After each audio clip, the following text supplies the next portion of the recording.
CI digital health space.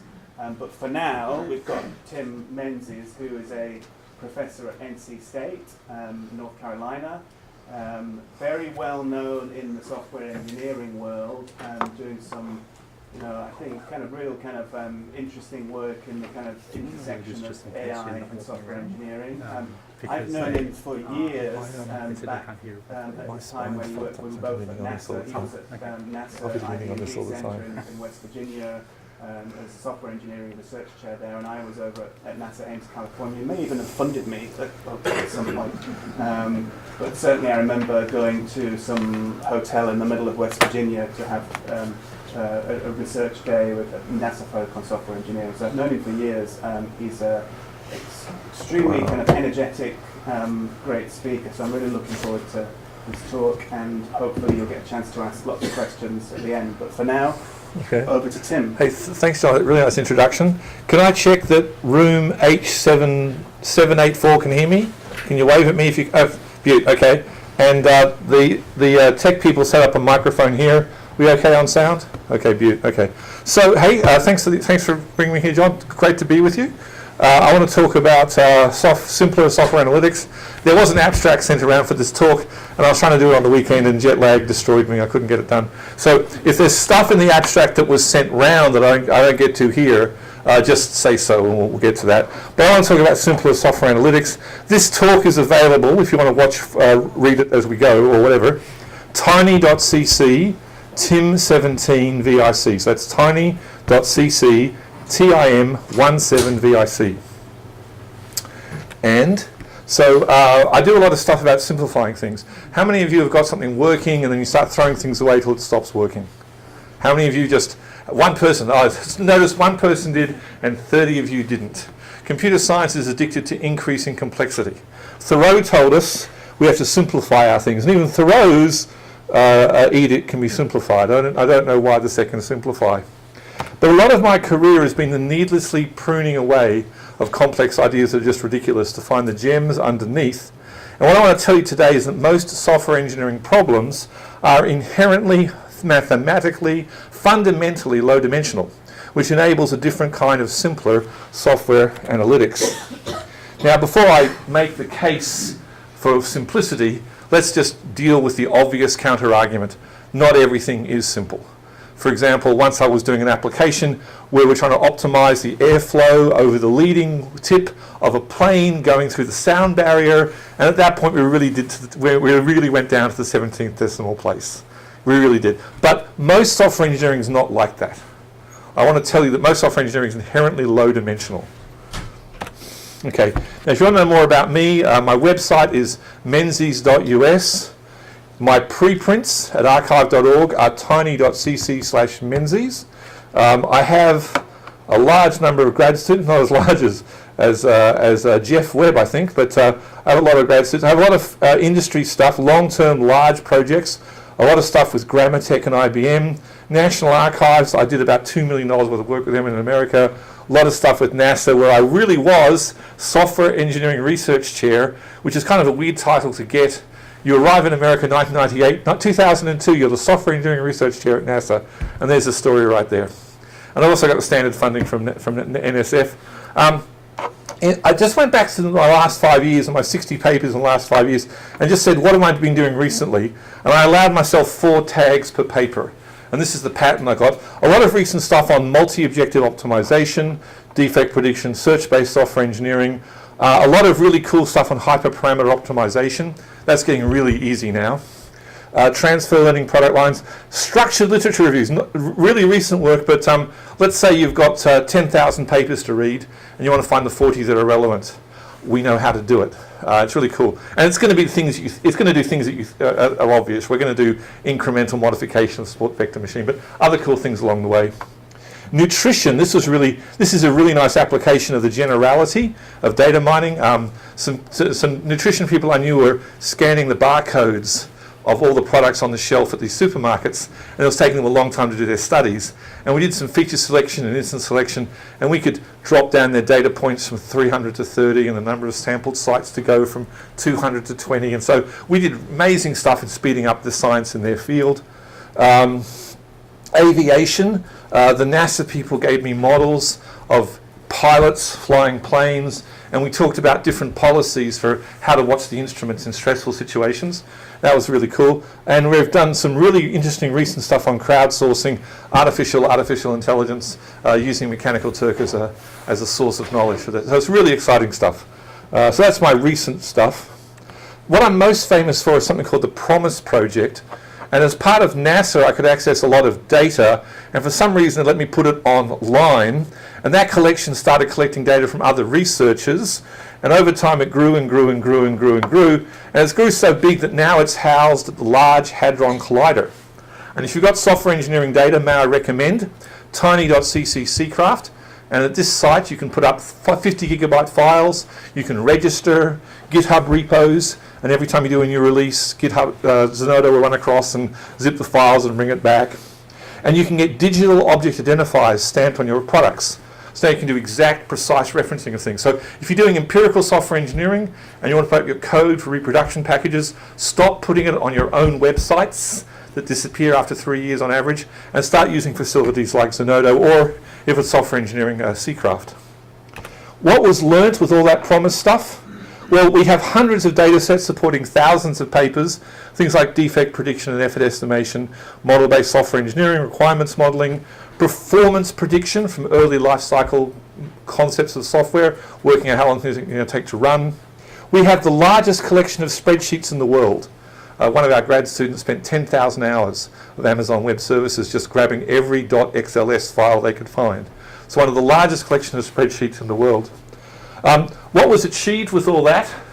Well, some of the earliest work on software effort estimation, generality, and defect prediction was done there, including this paper of mine, which I just recently learnt is one of the 100 most cited papers of software engineering of all time. And that sounds great, but remember the old journalism adage, you're only as good as your next paper. So, I hope to live up to that one later on. We also have got some really nice papers describing the economic value of applying data mining in software contexts. So when people say that this stuff's all rubbish, there's no value in it, we can say, well, that is not universally true. A lot of stuff in transfer learning, a lot of stuff in data sharing and privacy. The usual story with privacy is that as you mutate data to make individuals less identifiable, you damage the signal in the data. So the efficacy, precision recall of a model learnt from the privatized data gets worse and worse the more you privatize the data. And we found some supervised learning tricks that reverse that. So we're very pleased about that. Some of the earliest stuff was ensembles and active learning in software engineering was done with Promise data. I learned recently that the vulnerability prediction community, all the stuff they do in 2017 is algorithms Promise certified in 2010. So I didn't realize we'd impacted that community so much. And recently I discovered that the requirements engineering community uses us as their place to store things. So for example, the data challenge at RE17 is on data stored at Promise. So large impact outside of the areas originally collected. The other thing Promise achieved is that, this is more cultural than scientific, we were concerned in 2004 that conventional software engineering researchers wouldn't accept this kind of data mining style of research. Anthropological based, qualitative stuff, which would block our publication. And we can absolutely say, based on the Promise experience, that's just not true. And I don't even know why we thought that in 2004. They're really nice people. But we demonstrated the acceptance of this style of research in software engineering. But the main thing I want to talk about is that the thing I learned most from this is the importance of simplicity. In the year 2000, it wasn't clear if we could extract signals from software for software projects. Software is being built for different reasons all the time, by different people, with different tools, on different platforms. The idea that there are repeatable properties in software engineering projects, you could make an argument in 2000 that that's very unlikely. Now it turns out there's about 1 million ways to extract repeatable, predictable signals in software projects from using all manner of methods. And so given that there's this massive explosion in methods, I'm kind of interested in kind of reining that in so we can have simple methods that everyone can use. So this talk is about simplicity, the need for less. And first we're going to talk about why it'd be nice if we could make software analytics simpler. And then we'll ask the question, well, but is there any evidence that simpler methods work? And And we'll show you that evidence. And then we'll say, and what does that mean for future kind of research? And I'll show you stuff like that. So this talk is about less. This talk is about doing it less. Okay, so why do you want to do less for software analytics? Well, the first reason for doing less complex analytics is less CPU needed. And as Gollum told us, CPU is in fact precious.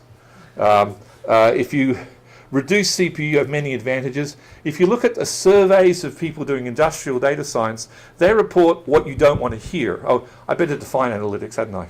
Analytics is a workflow that condenses low-value data down to a few diamonds, and software analytics is that workflow applied to software engineering. Now, when you talk to people who do large data science on cloud environments, they talk about an environment that sounds like a 1960s punch card world where you send off your job for a couple of days, it comes back, you find a few errors, then you send it off again. Wouldn't it be great if we could avoid that, if we could have fast iteration, less CPU intensive methods? Another reason to reduce the complexity of analytics is that the environments we use for the software analytics, the cloud computing stuff, are highly monetized. You can store data cheaply on Amazon, but if anyone wants to download it, every bit costs. CPU costs. My grad students are always juggling their budgets to try and get results out on Amazon. Organizations like Monash spend an awful lot of money on their own cloud computing facilities because these are the rate determining step of doing software, of doing research these days. Another reason for making things simpler is less energy consumption. There are 3 business software applications which around the world chew up, and this is an amazing number, 373 petajoules. 3 standard apps chewing through petajoules of energy each day. I submit to you that energy consumption is now a primary design construct in software engineering. And we really need to address that concern. Now, if you're not a greenie like me who thinks that's enough, I would stop at that first point. But other people want other justification. You can sell green products. There's a market for products that are stamped with green who I'll buy that more. Also, I'm reading a lot of organizational theory where senior managers are using concepts of sustainability as ways to juggle their engineers into producing innovation, new ideas. So one of the reasons to explore less energy consumption is to speed along innovation. Also, less energy consumption means less pollution that created that energy.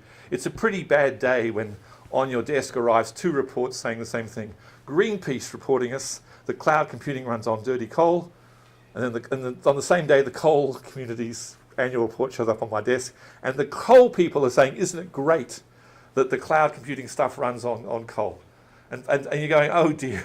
So we know that the cloud is fueled by dirty coal, and wouldn't it be great if we could reduce that? Now, let's say you don't care about money, and let's say you don't care about the environment. There are other reasons, and let's say you don't care about innovation in software engineering. There are other reasons to support this idea of less. Firstly, simpler explanation. How many of you have tried to explain complex results to business users? Busy business users who are trying to swap out what they were doing 10 minutes ago to listen to you for half an hour while they swap in the next task. So the less complex is good. We have really amazing devices, multi-objective optimization devices that can produce thousands of solutions on a Pareto frontier. And if you try to show those to business users, they go, So our devices, if you run a CPU and get lots of solutions, you've now got another explanation problem. How do you show those to people? Another problem is customization. I think now we want to start selecting our learners, not just on their primary predictability power, but also on the ability to be customizable. These are some hyperparameter optimization results where with some very simple methods, we could do things like random forests to increase their precision dramatically. So, usually very little, often. So I think we want to select devices that are tunable, and I take it as axiomatic that the simpler the device, the easier it is to tune. Training, if you want to teach people about analytics, the less you have to teach them, the more they understand it. Easier experimentation. This is a paper from FSE 2015. Hey, there's too many knobs. If you look at the number of configuration options on the software we're shipping these days, Apache, Hadoop, the x-axis here is is a decade, is 2006, 2014. All these packages are getting more and more and more and more options. And when we look at how many options people are using, it's less and less and less. So we're shipping systems with too many knobs, and we really want to talk about making these things less complex to use. Because if things are quicker to do experiment and they can train better, we can get reproducibility better, and reproducibility is good science. I want to tell you about a paper, and then I want to ask you, is this particular paper a work of art, which we admire and respect, or is it a piece of science that we can explore? This particular piece of research is from University College, and it's configuring code cloning tools. And these people used 15 years of CPU to do a shoot 'em up between different cloning tools. 15 years of CPU, thousands of pounds. Is this a work of art that we should admire and respect? Absolutely. Is it science that we can reproduce? Not on my budgets. So I want simpler things because I want easier reproduction. I want simpler, easier reproduction, easier experiments, more quicker, more easier to train, because I want things that are more trustable. I want software that I understand more, that's more trustable, and we have some incredible examples of software destroying things. We lost Mariner 1, 4 minutes and 33 seconds on its route to Venus in 1962 because of a missing hyphen. If that's what it takes to break software and rockets, a missing hyphen, I want my software as simple as possible so it's easier to understand. Who knows the sad story of the Crater model and the Columbia space shuttle disaster? Who remembers in 2003 Columbia burnt up on re-entry, killing 8 astronauts? Okay, there was a hole in the wing. The hole came from an ice strike seen at launch. They asked a model called Crater, how much momentum is this going to transfer to the wing? Have you damaged the spacecraft? And Crater said, no worries. Crater was a micrometeorite model, tuned on 3 cubic centimetre particles travelling at 100 miles an hour. The thing that hit Space Shuttle, 1,200 cubic centimetres, travelling at 470 miles an hour. Crater was asked something way outside of its certification envelope. We should understand our software better so we don't ask the wrong questions to the wrong software. Now, if all that doesn't convince you, how about we need baselines? People that talk about empirical methods and artificial intelligence really caution that supposedly more sophisticated systems should be routinely tested against simpler alternatives. That's a pretty general principle of empirical methods. Now, I have to tell you that my career is my straw men don't burn. Whenever I get really clever and build something really clever, then I try to compare it to something simpler. I usually find something commendable in the simpler version. I end up throwing away the more complicated thing. So my career is my straw men don't burn. And there are some interesting experiments with here. Who's read Holte's 1993 paper, Very Simple Classification Rules Perform Well on Commonly Used Data Sets? Okay, thank you, Jeff.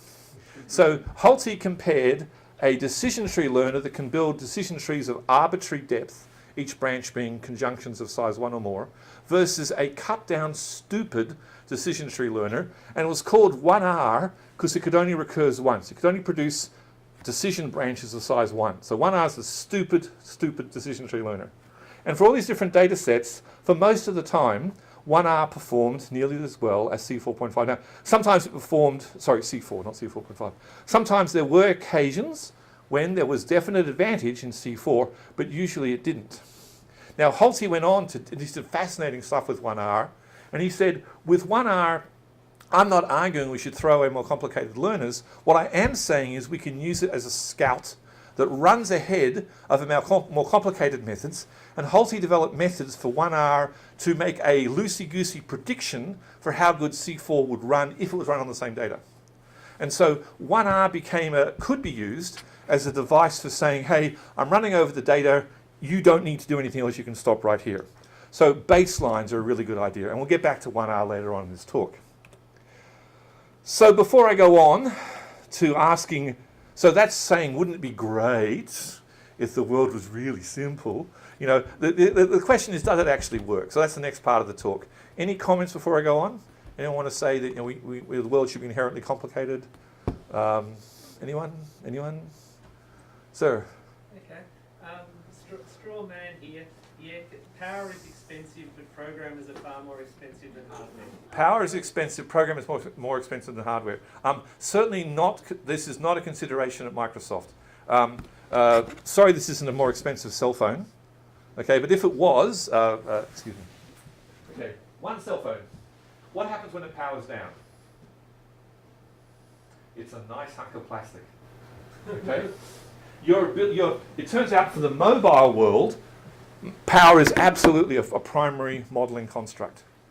And given, and notice none of my reasons for less included programmers. My reasons for less were less pollution, none of my reasons included that. Okay, so thank you very much for that comment. But thank you for playing. I'll pay you later. Okay, so that's the case of simplicity, but does it actually work? Hell yeah. I've been writing for years about all these situations when very complex things can be expressed very simply. Up here is the famous Peking dragon, which can be approximated by a very small number of red balls. And if you want more information, you just increase the size of the diameter of these red balls. But you can approximate very complicated things very simply for many applications. If you look at the history of computer science or numerical methods dating back to 1901 with the first principal components analysis paper, there's all these papers telling us that complicated things can be approximated by very simple alternatives. In software engineering, I can do things like if you give me 3 variables, I can predict project effort. Just think about that. Think about the complexities of software and human talents and the task and the platforms. And 3 variables, I can predict project effort. Here are a whole bunch of projects, and they're sorted by this blue curve. Here are some projects that have 160. Here's a company with 160 projects. And here are companies with 40 projects. And down here we've got 15 to 20 projects. And we apply feature subset selection, and up here we're throwing away some of the variables. And the sort order here is the same as the sort order here, and what we find is the smaller the number of rows, the more columns we throw away. The red here is a performance curve using a model, using all the variables, and the green is the performance using just the variables after feature subset selection. And the y-axis here is something called PRED 30. I'll explain it in a second, but what you need to know about PRED 30 is the higher the better. So this green curve's above the red, and green's better than red. PRED 30 is what percent of the estimates are within 30% of the actual. Would anyone care to comment on the merits of throwing away data? Down to 3 variables to make predictions. The green is much larger than the red, and the less rows you have, the less columns you want. The less data you have, the less data you want. Right? I can do effort prediction on 3 variables. I can do defect prediction on 3 variables. Same puzzle. Software engineering is very, very wide and elaborate. But if I do static code attributes, NASA data, if I do simple info gain, in one case I needed to do the wrapper, I can take 41 variables and cut them down to a very small number of variables shown here. And that gives me, for all these different data sets, recalls of about 70% and false alarms about 25%. If you don't think that's very good, I can tell you that that's much, much larger than humans when they inspect code. And I can point you to papers by Prem Devenbu. Who knows static code analysis, like things like coverity? Anyone? Okay, well, it turns out that an analysis of the value of bug finding of coverity versus these methods were about equal. And what happens to coverity every time there's a new language comes out?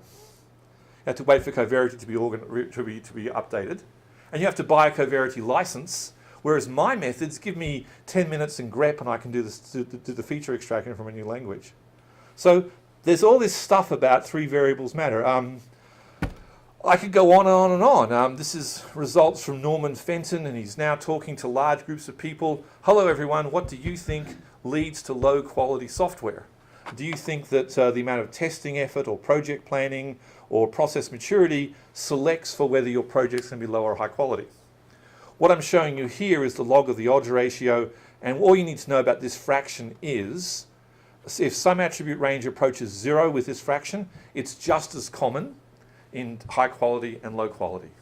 So if some attribute range shows up as 0 on this chart, it's not useful for predicting high or low quality.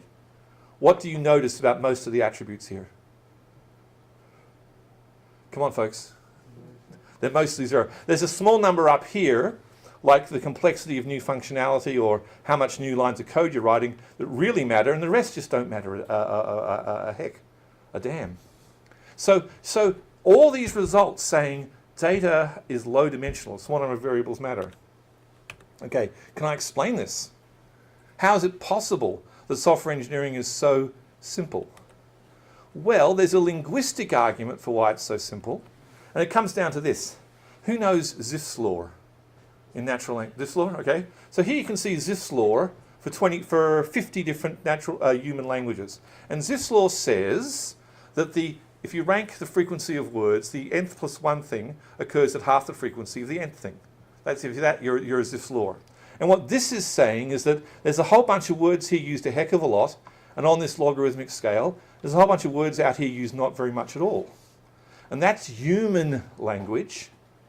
And our programming languages are a subset of human languages. And here's the equivalent Zipf's law for these different the tokens in these different Java systems. Now, we know that human natural language, we've evolved natural language to error correct.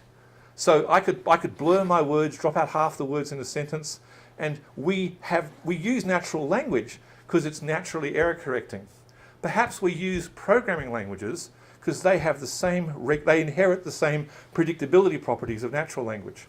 And so what Prem Devonbu says is that programming languages are in theory incredibly complex and incredibly powerful, but the programs people actually write are actually very simple and very repetitive.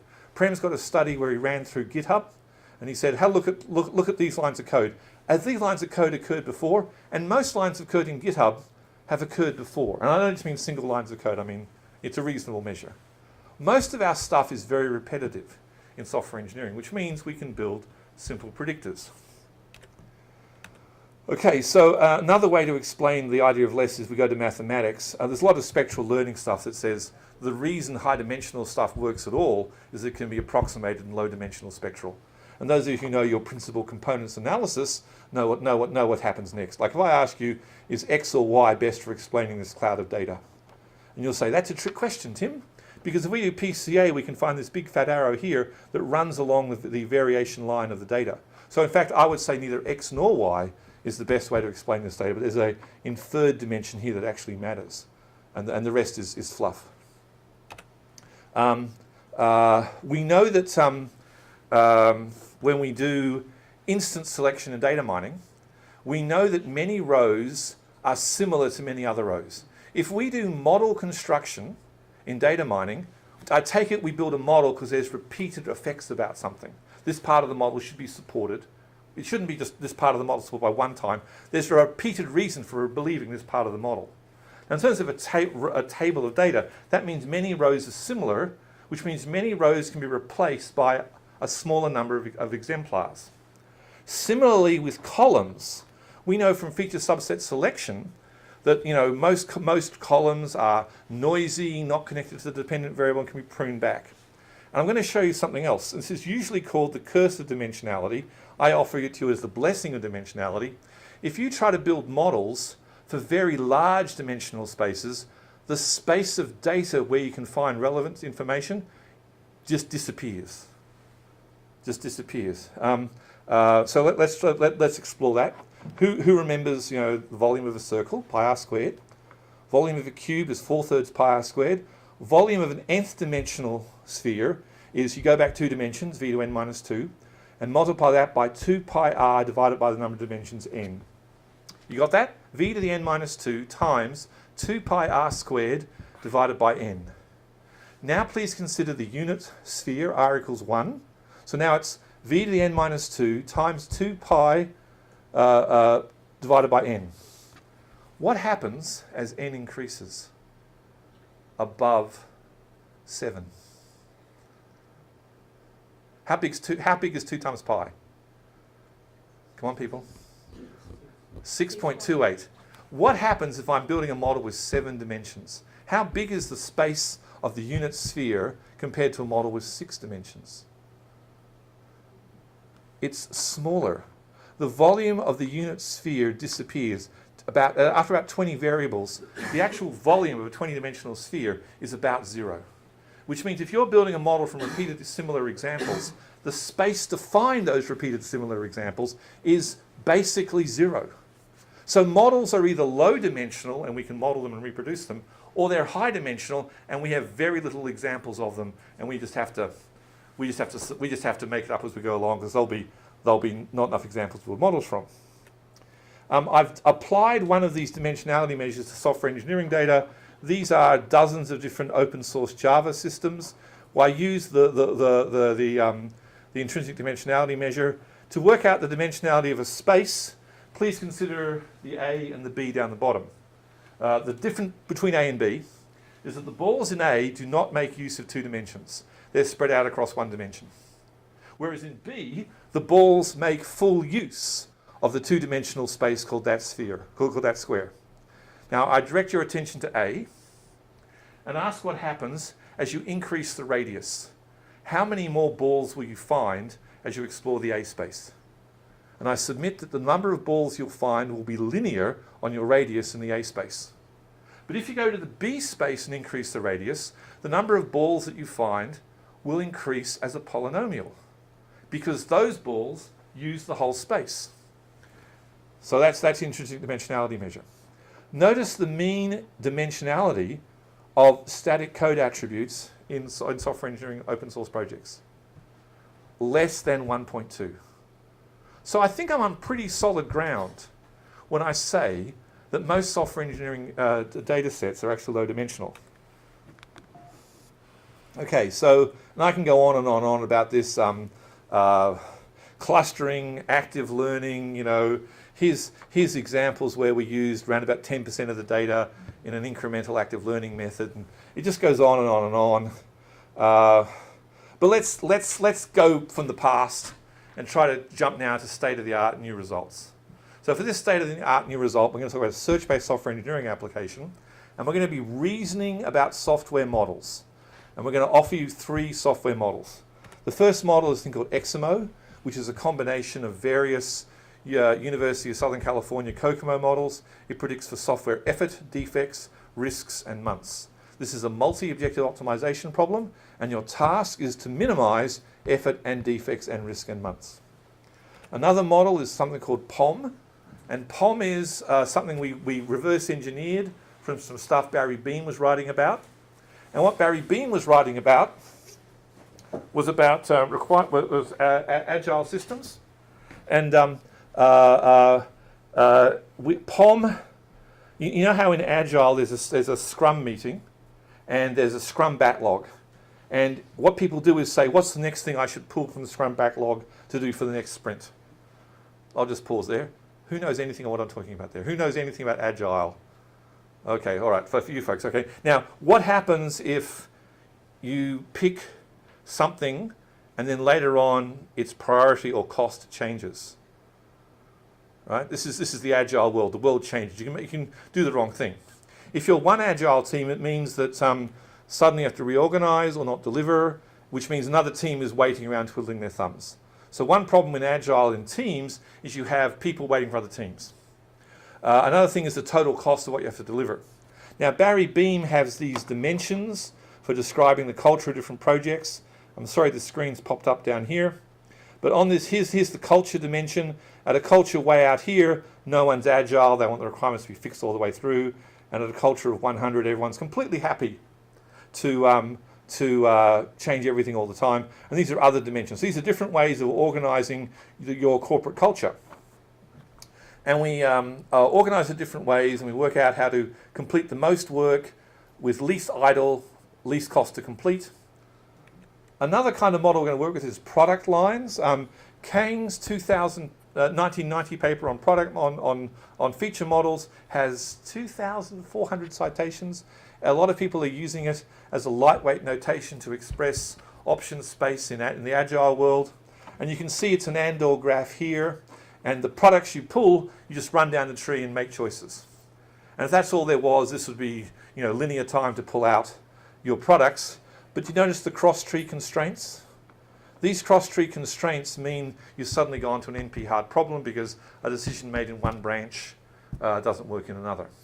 And it turns out that these are highly constrained models, whereas these two are not highly constrained. And we need different kinds of solvers for this one and these two over here. Okay, now what we're going to talk about is the strange case of sway, which is the sampling way found by accident. Recently at TSE we published Geometric Active Learning, which was called Gale, which was an optimizer. Very proud of it, very excited about it, published in TSE. But it was written in Java, and a student of mine ported it to Python and made a mistake. They broke the mutator. Now, this is a multi-generation evolutionary algorithm with a broken mutator. And the broken version worked just as well as the unbroken version. Evolution without mutation worked just as well as with mutation. What? Okay, we knew we had to study that a bit more. So what we've got is we've got two systems: a standard evolutionary system which works like, generation times do, select the best people, crossover, mutate. This is a pretty standard thing. And this guy over here, every generation compares n squared things and evaluates r things in each generation. Now we're going to compare this with something we're going to call the sampling way. And in the sampling way, instead of having a population of 100, we're going to have a population of 10,000. And what we're going to do is we're going to do a recursive biclustering method. And this is an order n heuristic. If you know this stuff, this is the fastmap heuristic. So fastmap works like this. Pick someone at random. Would you mind point to the person furthest away from you right now? No. Please. Point to the person furthest away from you right now. Not me. Wow. Okay, you at the back are the furthest person away. Now what we're going to do is we're going to just test the domination, multi-vector optimization between you two, and you're better than you. So this first half, you're all dead. Sorry.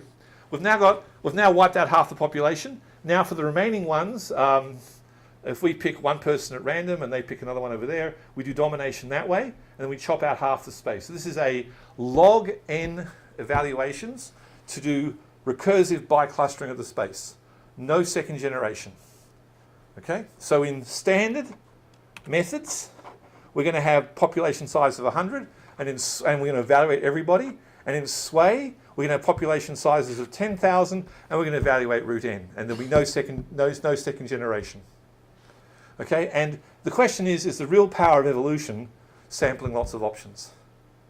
Now, biology can't do it this way. Biology has limits to how many trees it can put in one place. So biology samples lots of options by using multiple generations. It uses the future to explore multiple options. But in software, we can create 1,000 me's easy as pie. And when we do this, when we apply sway and standard genetic algorithms to the 3 case studies we showed you before, we get this. So firstly, on the left are all the models that were not highly constrained, things like POM and XMO. And what we can say is when compared to NSGA2 and SBA2, which are, who knows NSGA2? Anyone? Okay, so, and we really should have done it with MOEAD these days. NSGA2 is kind of passé now. But so NSGA2 and SBA2 were doing 30 to 40 times as many evaluations as sway, as the sampling way. When we go to the highly constrained models, sway, and this is from ICSI 2015. This is something my grad student Abdel Sayed did in ASE 2013. And these are arguably state-of-the-art methods for solving the product line stuff. And these people were doing 250 to 350 times more evaluations than sway. And we were getting the same kind of results. So I submit to you that most of the power, at least for these problems, most of the power used of evolutionary programming is actually sampling lots of options, not in the clever mutation strategies. And so is sway the 1R of optimization?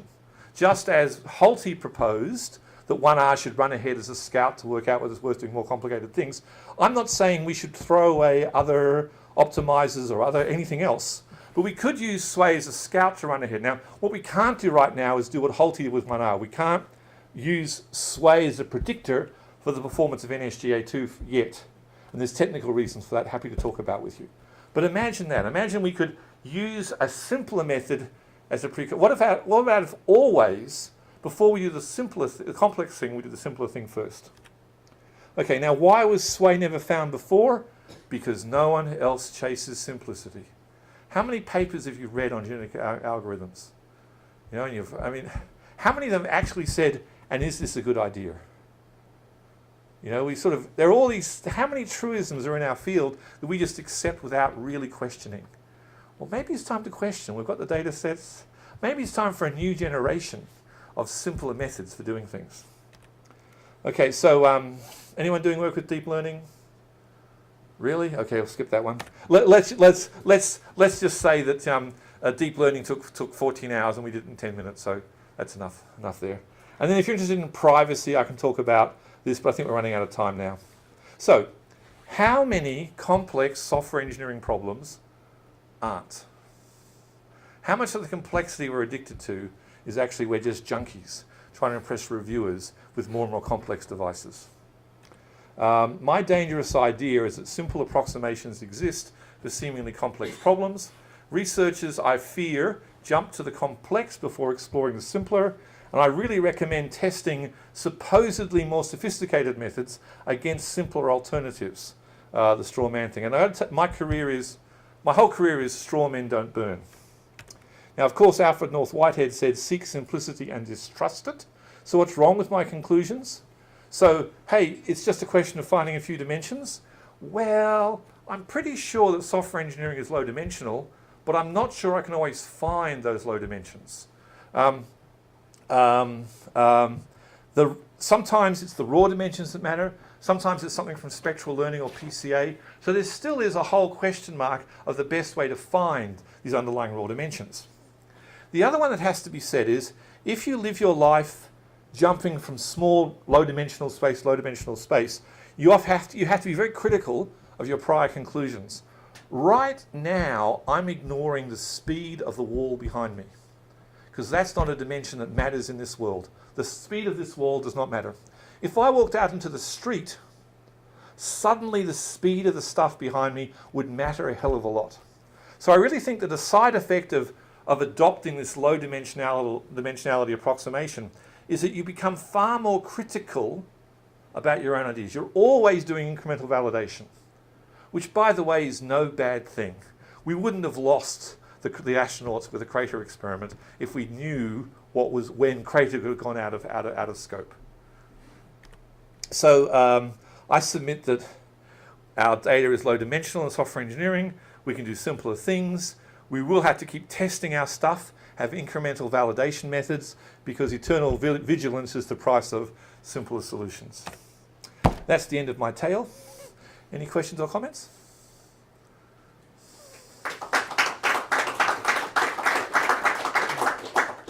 Does the H7.84 people, have you got sound? No, can you ask a question? Do you have any questions to ask?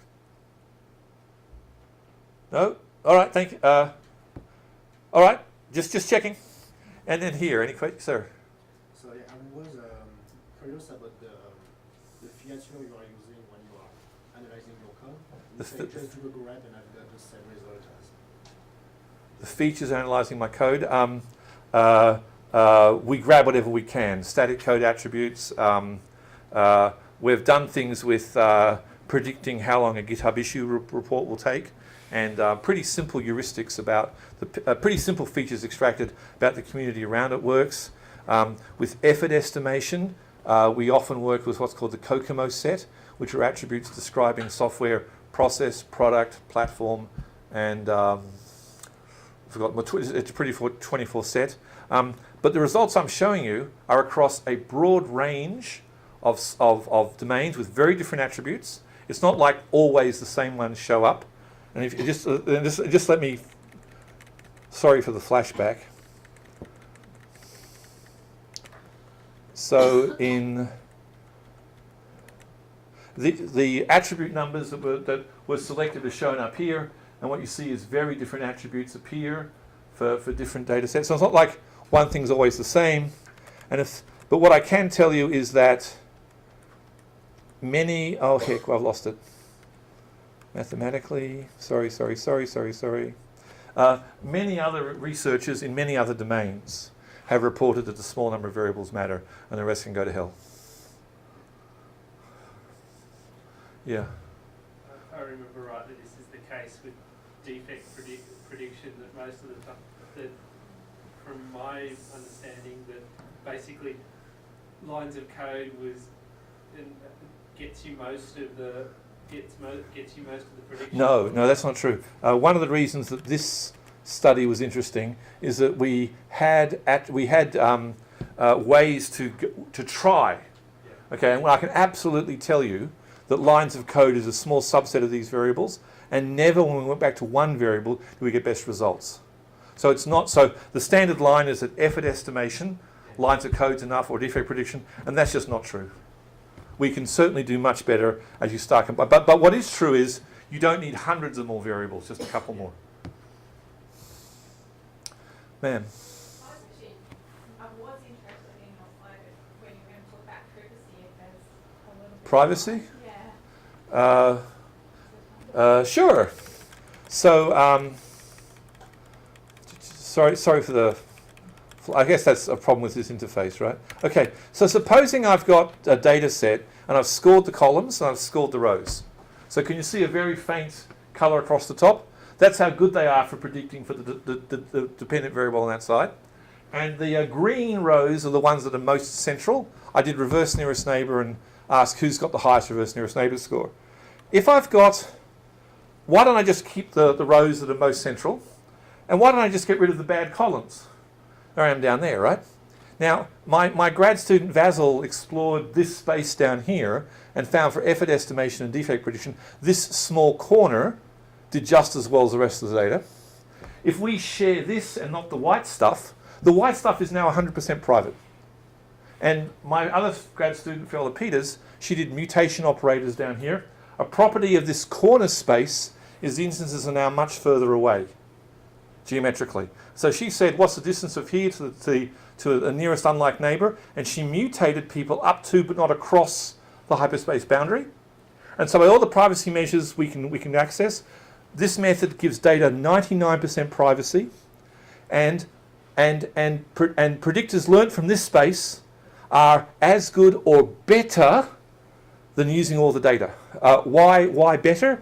Because a lot of the things we just did are exactly the operators people do in instance space reason to clean stuff up. So, in Australia, we have some peculiarities in our digital health space where we keep in identifiers and you can reconstruct people's personal history Yes. and identify an individual Yes. because we release too much. And I'm just wondering if this kind of approach is a good way. So if somebody argues, for whatever reason, that they want access to clinical data to learn something, whether this is a way of rationalising what they actually do. Yeah, sure. Yeah. We've done experiments where we've had 20 different, we've simulated 20 different owners of data, and we've passed around this corner, then done anomaly prediction at each site, and you only add to this bucket if things that aren't in the bucket. And we end up passing around 2 to 5% of the data, and our prediction this was just as good as anything else. So there's a whole architecture associated with this. This is a privacy method. Yeah. Yep. And then you don't have to worry about downloading massive data sets and Right. using massive But amounts of now what's wrong with this, you might not think's wrong. This assumes everyone keeps their own data. There is no central data source. But the most important thing, this privacy method is distorted for the target variable. This data is good for predicting the target variable and for nothing else. So now someone says to you, I want to predict for blah, and you release some data for blah, and they'll be unable to use that data for other processes. So some people tell me this is a problem, and I say, no, this is a solution. Yeah. And in fact, it is a solution in our federal system where we're not allowed to share data between states. So Right. actually And no, because of the mutation operators, no individual survives this process. it's really TSC 2015 and some papers at ICSI as well. Fiona Peters. Less is more. Less is enough.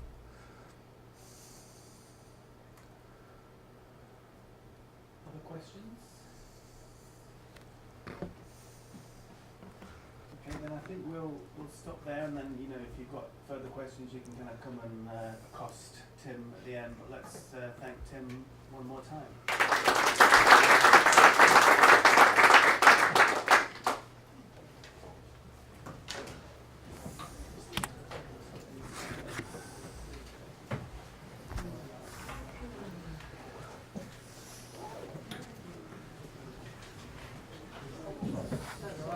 Don't worry about it.